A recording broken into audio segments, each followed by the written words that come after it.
سرجي اوس چې زه ګورم سرجي لکه پښتو ختمېږي سرجي نصاب یې نه کوي کنه سرجي کالجونه نه مړه کېږي ختمېږي سرجي پښتو هغه الفاظ ټکي بېرته هم سره ویلې کېږي خبره دا ده وایي دا چا وایي دا په خپله ګیله مه کوه د بل اصل خبره ده دا منږ کې کمی دی منږه پښتو زموږ مورنۍ ژبه ده خو د دې چې کوم مقام دی د دې چې کوم حیثیت دی موږ دې له هغه ورنه کړو د دې هغه حق موږ د پښتو دپاره موږ څه کړي موږ دې دا وکړو چې زه ځان ته ویم موږ کې که دغه شان هر انسان دا سوچ وکړي چې اوسه پورې د پښتو ژبې د پرمختګ دپاره د پښتو ژبې د ترقۍ دپاره ما څه کړي نو زما په خیال زما دغلته به دغه زیرو دغه شان هر کس نو داسې چې کله موږ هر کس اودی موږ سره دې خپلې ژبې غم نشته نو زما په خیال دغه به روت دا شاعران ملګري چې دي دا راټولېږي بس یو د دوی په وجه څه ناڅه دا پښتو ژبه ژوندۍ ده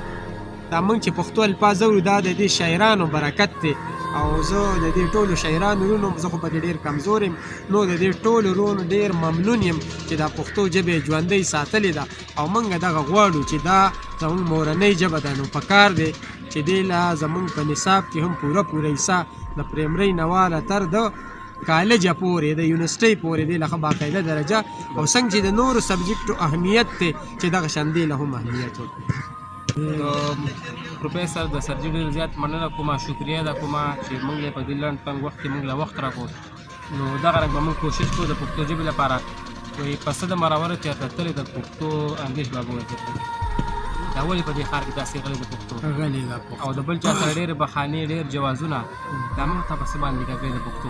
دا ایمان به تېروو د خپلې پښتو سره به ایماني نه کوو د خپلې پښتو سره به مینه کوو او خپلې پښتو چې موږ له کوم عزت ته کوم پهچان راکړی دی نو هغومره خو موږ د پښتو لپاره کار نشو کولی خو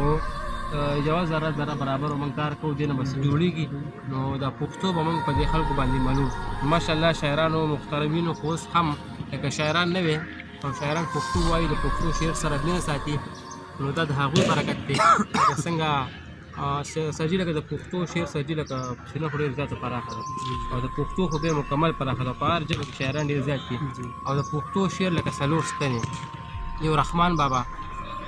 حمزه بابا غني خان بابا خوشحال خان خټک دا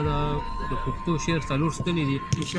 الله پاک په جنتونو کې الله پاک ولا دوی مقام نصیب کړي غون ارواحات دي نو سرجي یو ځل بیا مننه کومه ډېره شکریه ده کومه زه د پښتو شعر لپاره د پښتو قام دپاره او دغه درد او دا په شعر کې نغمه کوي نو الله پاک تر تل خوشحاله او آباد ساتي سرجي اخر کې وروستي پیغام ورکوم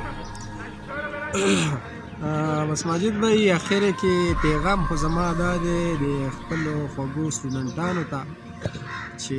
د ټول ناول چې تاسو دلته د کوم مقصد دپاره راځئ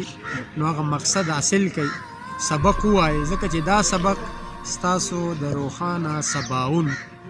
یو علامت دی ستاسو د روښانه سباون یو سند دی نو تاسو دا خپل سباون روښانه کوئ خپل راتلونکی وخت روښانه کوئ نو خپل کتاب سره مینه کوئ د دې سره سره خپله ژبه د خپلې ژبې د پرمختګ دپاره چې تاسو په کم ځای کې مې کو دلته په کالج کې نو د کالج په سطح خو د ژوند یو بل پیړ ته تاسو عملي زندګۍ کې لاړ شئ کم ډپارټمنټ کومه شعبه کې هم یئ نو د دې ژبې د پرمختګ دپاره خپلې هلې ځلې جاري ساتئ چې دا ژبه ژوندۍ وي نو موږ به ژوندي یو او که چېرې دا ژبه نه وه نو بیا زموږ که ژوندي مو زموږ مثال به بیا د مړي لهذا زما دغه پیغام ټولو ملګرو ته چې پښتون او پښتو دې زنده باد وي السلام